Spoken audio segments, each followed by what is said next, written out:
Mukunda jewellers మొట్టమొదటి factory outlet లో long హారాల పండుగ. ఈ ఆఫర్ నవంబర్ 8 నుండి 16 వరకు.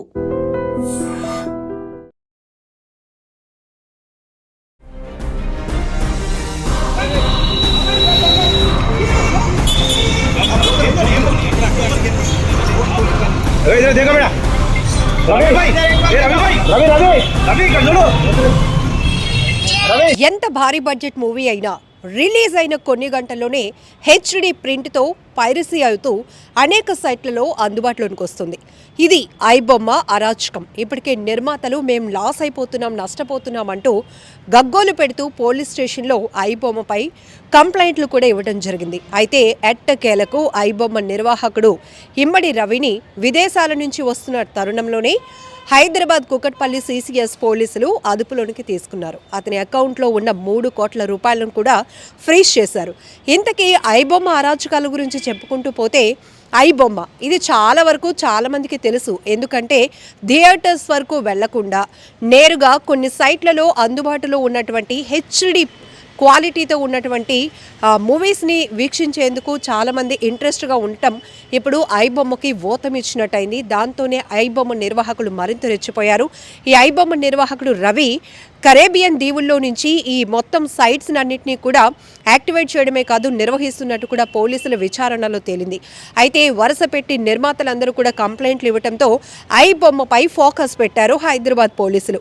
గత 6 నెలలుగా ఈ నిర్వాహకుడి గురించి సెర్చ్ కొనసాగుతూనే ఉంది. ఎట్టకేలకు ఫ్రాన్స్ నుంచి తిరిగి వస్తున్నటువంటి ఐబొమ్మ రవిని కూకట్పల్లి సిసిఎస్ పోలీసులు అదుపులోనికి తీసుకున్నారు. ఇమీడియట్గా ఆయన అకౌంట్స్లో ఉన్నటువంటి ట్రాన్సాక్షన్స్ అమౌంట్ని చూస్తే 3 కోట్ల రూపాయలను ఫ్రీజ్ చేయడం కూడా జరిగింది. ఇంతకీ ఎలాంటి సినిమా అయినా రిలీజ్ అయిన కొత్తలోనే అంటే కొన్ని గంటల వ్యవధిలోనే హెచ్డి క్వాలిటీతో పైరసీ చేసేసి అనేక సైట్లలో అవైలబిలిటీలోనికి తీసుకొస్తుంది ఐబొమ్మ.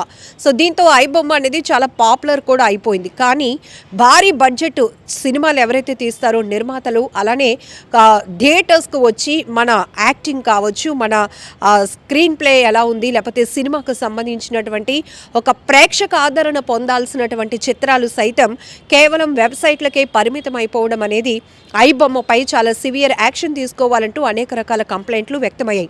అయితే కంప్లైంట్లు ఇచ్చిన తర్వాత ఈ హైదరాబాద్ పోలీసులు ఈ ఐబొమ్మపై ఫోకస్ పెట్టారని తెలిసిన తర్వాత సినీ పరిశ్రమతో పాటు పోలీసుల జీవితాలు కూడా బాగోతాలు కూడా బయట పెట్టేస్తాను అంటూ రవి బ్లాక్మెయిల్కు పాల్పడినటువంటి సందర్భాలు ఉన్నాయి. దీంతో ఐబొమ్మ వెసెస్ హైదరాబాద్ పోలీసులు అన్నట్టు వార్ కొనసాగింది. అయితే గత 6 నెలలుగా సెర్చ్ చేస్తున్నటువంటి కూకట్పల్లి పోలీసులకు ఎట్టకేలకు విదేశాల నుంచి వస్తున్నటువంటి ఈ ఐబొమ్మ నిర్వాహకుడు రవి తారసపడ్డాడు. ఇమీడియట్గా అదుపులోనికి తీసుకున్నారు.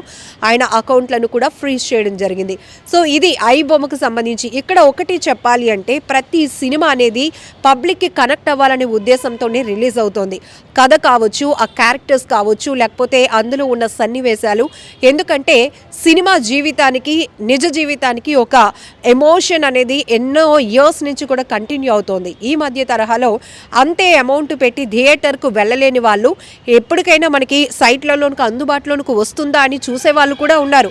కాబట్టే ఈ ఐబొమ్మ ఆ స్థాయిలో తన అరాచకాలు కొనసాగించడమే కాదు, విచ్చలవిడితనంగా పైరసీలకు తెగబడి హెచ్డి ప్రింట్స్తో, హెచ్డి క్వాలిటీతో పైరసీలు చేసి సినిమాలను సైట్లోనికి అందుబాటులోనికి తేవడం ద్వారా చాలా పాపులర్ అయినటువంటి పరిస్థితి ఉంది.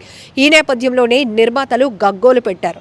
కొంతమంది అయితే కన్నీరు కూడా కాచుకున్నారు. ఎందుకంటే కోట్ల రూపాయలు బడ్జెట్లు పెట్టి మేము సినిమాలు తీయటానికి నెలలు తరబడి కష్టపడుతుంటే క్షణాల్లో చిటికి వేసినంత ఈజీగా కొన్ని గంటల్లోనే సైట్లలో పెట్టేస్తున్నారు. ఇంకా ఎవరు థియేటర్స్కి వచ్చి చూస్తారు, ఎవరు సినిమాలను ఆదరిస్తారు అనే ఒక ఆవేదన కూడా తారాస్థాయిలోనే కనిపించింది. ఆ గోడు కూడా మనకి వినిపించింది. ఈ నేపథ్యంలోనే హైదరాబాద్ పోలీసులు కూడా దీని ఒక పెద్ద ఛాలెంజ్గా తీసుకున్నారు. ఖచ్చితంగా ఇలాంటి పైరసీలకు తెగబడే వారిని ఖచ్చితంగా కఠినంగా శిక్షిస్తామని చెప్పేసి, ఇలాంటివి చేయకూడదు, చట్ట విరుద్ధమైన చర్యలకు తెగబడితే ఖచ్చితంగా యాక్షన్ చాలా సివియర్గానే ఉంటుందని హెచ్చరిస్తూ ఉన్నప్పటికీ కూడా ఐబొమ్మ నిర్వాహకుల నుంచి కూడా ఆ స్థాయిలోనే కౌంటర్లు కూడా రావటం మనం చూసాం. సో ఆఖరికి ఈ వార్ ఎలా కొనసాగిందంటే ఐబొమ్మ వెసెస్ హైదరాబాద్ పోలీస్ అన్నట్టుగా కొనసాగింది. ఆఖరికి 6 నెలలుగా సెర్చ్ చేస్తున్నటువంటి పోలీసులు పోలీసులకు ఎట్టకేలకు ఐబొమ్మ రవి చిక్కారు. దాంతో అతని అకౌంట్లో ఉన్నటువంటి 3 కోట్ల రూపాయలను కూడా ప్రస్తుతానికి పోలీసులు ఫ్రీజ్ చేశారు. సో ఇంకా ఆయన నుంచి ట్రాన్సాక్షన్స్ ఎవరికి వెళ్ళాయి, ఇతను కూడా తన మీద వరుస పెట్టి కంప్లైంట్లు వస్తున్నాయి, పోలీసులు కూడా తన మీద యాక్షన్ తీసుకోవడానికి సిద్ధంగా ఉన్నారని తెలిసిన తర్వాత కూడా ఆయన పూర్తిగా ఎవరికి కనిపించకుండా కరేబియన్ దీవుల్లోకి వెళ్ళి అక్కడి నుంచి మొత్తం ఐబొమ్మకు సంబంధించినటువంటి ఈ వెబ్సైట్లలో ఈ పైరసీ వీడియోస్ సినిమాలు ఏవైతే ఉన్నాయో అప్లోడ్ సిస్టమ్ కానీ ఇవన్నీ కూడా ఆయన ఒక టీం వర్క్ చేస్తున్న యాక్టివిటీస్ అంతా కూడా ఆ కరేబియన్ దీవుల్లో నుంచి చేస్తున్నట్టుగా కూడా పోలీసులు గుర్తించారు. ఎప్పటికైనా విదేశాల నుంచి రాకపోతాడా, మనకి చెక్కకపోతాడా అని వెయిట్ చేసినటువంటి పోలీసులకు ఎట్టకేలకు ఫ్రాన్స్ నుంచి వచ్చినటువంటి ఐబొమ్మ రవి హైదరాబాద్ కూకట్పల్లి సిసిఎస్ పోలీసులకు చెక్కడం జరిగింది. సో ఈ ఘటనపై మీరేమంటారో కూడా కామెంట్ బాక్స్లో మెన్షన్ చేయండి. ఎందుకంటే ఇక్కడ ఐబొమ్మ రవిని అరెస్ట్ చేయడంతో పాటు సినిమాలకి అంటే కుటుంబ సభ్యులతో కలిసి సినిమాలకు ఆ స్థాయిలో ఖర్చు పెట్టి వెళ్ళలేకనే ఇలాంటి సైట్లలో అందుబాటులోనికి వచ్చిన పైరసీలను ఎంకరేజ్ చేసిన జనం కూడా ఉన్నారు అనే మరొక డిస్కషన్ కూడా కొనసాగుతుంది. సో జెన్యూన్గా ఈ ఐబొమ్మ రవి అరెస్ట్పై కావచ్చు లేకపోతే పైరసీలకు సంబంధించి మీ అభిప్రాయం ఏముందో కూడా కామెంట్ బాక్స్లో మెన్షన్ చేయండి.